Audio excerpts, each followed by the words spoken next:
D N اے کے اندر information کا سیلاب موجود ہے کہ بسا اوقات کچھ سائنسدان یہ کہتے ہیں کہ حیات کیمیکل ریاکشنز کا نتیجہ ہے.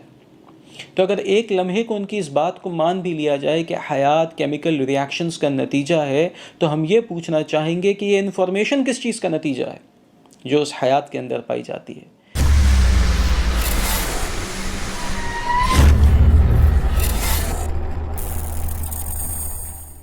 الحمد للہ وحدہ والصلاة والسلام علی من لا نبی بعدہ. السلام علیکم ورحمۃ اللہ. اس وقت آپ کی اسکرین کے اوپر کچھ خاص نمبرز نمایاں ہوئے ہیں. آپ کیا سمجھتے ہیں یہ نمبرز رینڈم نمبرز ہیں؟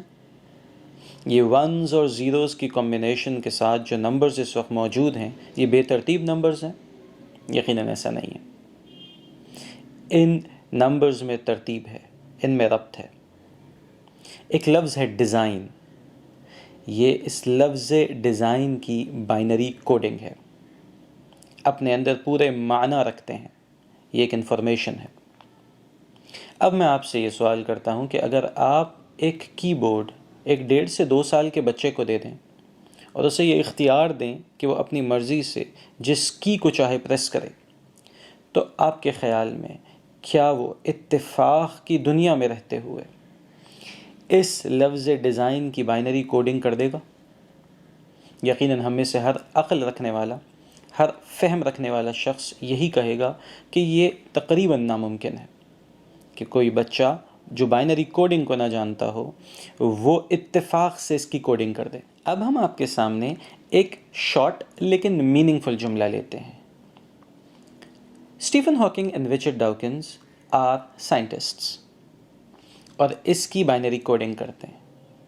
دیکھیے اس کی بائنری کوڈنگ اس وقت آپ کی اسکرین کے اوپر موجود ہے. اس میں کس قدر ونز اور زیروز ہیں. یاد رکھیے گا اس جملے کے اندر جتنے بھی کیپٹل لیٹرز ہیں ان سب کی کوڈنگ الگ ہے. 2 الفاظ کے درمیان جو سپیس ہے اس کی کوڈنگ الگ ہے.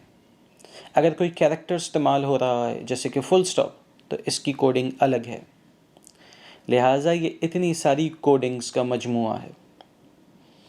اب اگر ہم کسی ایپ کو، چمپینزی کو یا بندر کو ایک ایسا کی بورڈ دے دیں کہ جس کے اندر صرف 1 اور 0 ہی کی کیز موجود ہوں، تو آپ کے خیال میں کتنی صدیوں میں، کتنے سالوں میں وہ اتفاق کی دنیا میں رہتے ہوئے اس بامانہ جملہ کو لکھنے میں کامیاب ہو جائے گا؟ Let's see. It was the best of times. It was the blurst of times. You stupid monkey. یقیناً ہر فہم والا، ہر علم والا، ہر عقل اور شعور والا، ہر سوچنے والا شخص یہی کہے گا کہ یہ بھی تقریباً ناممکن ہے. تو جب یہ بائنری کوڈنگ آپ اتنے چھوٹے چھوٹے الفاظ یا جملوں کی کوڈنگ کو اتفاق سے ناممکن قرار دیتے ہیں، تو یہ کیسے ممکن ہے کہ آپ کے ڈی این اے کے اندر، میرے ڈی این اے کے اندر جو انفارمیشن موجود ہے، جو کوڈنگ موجود ہے، جو بایولوجیکل کوڈنگ موجود ہے، وہ اتفاق سے ہو گئی ہو. ڈی این اے کے بارے میں تھوڑی سی انفارمیشن میں آپ کو دے دیتا ہوں کہ 1953 میں ڈی این اے کا اسٹرکچر دریافت ہوا، اور ساتھ ہی ساتھ یہ بات بھی پتہ چل گئی کہ ہمارا ڈی این اے بہت ساری انفارمیشن کو سٹور کیے ہوئے ہے. اس میں کتنی انفارمیشن ہے اس کے بارے میں سائنسدانوں نے ہمیں بتایا کہ اگر ہر لفظ 4 لیٹر کا ہو، اگر ہر لفظ 4 لیٹر کا ہو اور اس لیٹر کو لکھتے ہوئے 2,62,000 پیجز بھر جائیں تو اتنی انفارمیشن ہمارے ڈی این اے میں آ جاتی ہے. ڈی این اے کے متعلق یہ بات بھی جان لیجئے کہ ہمارے سیل کے اندر ایک نیوکلیس ہوتا ہے. اس نیوکلیس کے اندر ڈی این اے ہوتا ہے. نیوکلیس سے باہر اور سیل کے اندر سائٹوپلازم ہوتا ہے. اسی سائٹوپلازم میں رائبوزومز ہوتے ہیں. یہ رائبوزومز پروٹین مینوفیکچرنگ آپ کہہ لیجئے ایک فیکٹری ہے. ڈی این اے سے انفارمیشن آر این اے کی صورت میں رائبوزومز کو جاتی ہے، اور رائبوزومز پروٹینز کو امینو ایسڈز کو استعمال کرتے ہوئے پروڈیوس کرتے ہیں. یہ پروٹینز کچھ سیل کی کنسٹرکشن کے لیے استعمال ہوتی ہے، یعنی یہ پروٹین سے سیلز بھی بنتے ہیں، سیلز سے ٹیشوز بنتے ہیں، ٹیشوز سے آرگنز بنتے ہیں اور یوں ایک حیات میرے اور آپ کے سامنے آ جاتی ہے۔ تو ڈی این اے کے اندر اس قدر انفارمیشن موجود ہے، بلکہ اگر یوں کہا جائے تو غلط نہ ہوگا کہ ڈی این اے کے اندر انفارمیشن کا سیلاب موجود ہے، اور ہم اس بات کو بخوبی جانتے ہیں کہ جب بھی کوئی انفارمیشن ہوتی ہے تو اس کے پیچھے انٹیلیجنٹ مائنڈ ضرور ہوتا ہے۔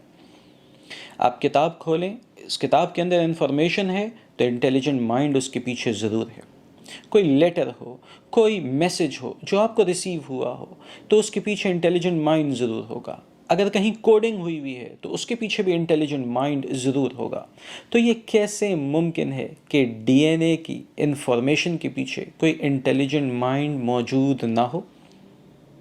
یہاں اس بات کو بھی سمجھ لیجئے کہ بسا اوقات کچھ سائنسدان یہ کہتے ہیں کہ حیات کیمیکل ریاکشنز کا نتیجہ ہے۔ تو اگر ایک لمحے کو ان کی اس بات کو مان بھی لیا جائے کہ حیات کیمیکل ریاکشنز کا نتیجہ ہے، تو ہم یہ پوچھنا چاہیں گے کہ یہ انفارمیشن کس چیز کا نتیجہ ہے جو اس حیات کے اندر پائی جاتی ہے؟ انفارمیشن کیمیکل ریاکشنز کا نتیجہ نہیں ہو سکتا، اتفاقات کا نتیجہ نہیں ہو سکتی، بلکہ انفارمیشن کے لیے ایک انٹیلیجنٹ مائنڈ کا ہونا ضروری ہے۔ اسی وجہ سے ہم یہ کہتے ہیں کہ یہ کائنات الخالق اور المصور کی کائنات ہے۔ اس کائنات کے اندر جو کوڈنگ ہوئی ہوئی ہے، اس کائنات کے اندر جو انفارمیشن پائی جاتی ہے، وہ رینڈم انفارمیشن نہیں ہے، وہ بے ترتیب انفارمیشن نہیں ہے، بلکہ وہ میرے اور آپ کے رب کی پیدا کردہ انفارمیشن ہے۔ اس کے پیچھے بھی ایک انٹیلیجنٹ مائنڈ ہے، اس کے پیچھے بھی ایک انٹیلیجنٹ ڈیزائن ہے کہ جس نے اس طریقے سے اس کی کوڈنگ کر دی ہے کہ حیات کی بقا یہاں پر ہو سکتی ہے۔ انشاءاللہ نیکسٹ ایپیسوڈ میں ہم آپ کے سامنے امینو ایسڈز کی بات کریں گے اور بتائیں گے کہ ایک امینو ایسڈ یہ کس قدر کمپلیکس ہوتا ہے اور امینو ایسڈ سے کس طریقے سے پروٹینز بنتے ہیں، اور یہ بائی چانس نہیں ہو سکتا۔ السلام علیکم ورحمۃ اللہ وبرکاتہ۔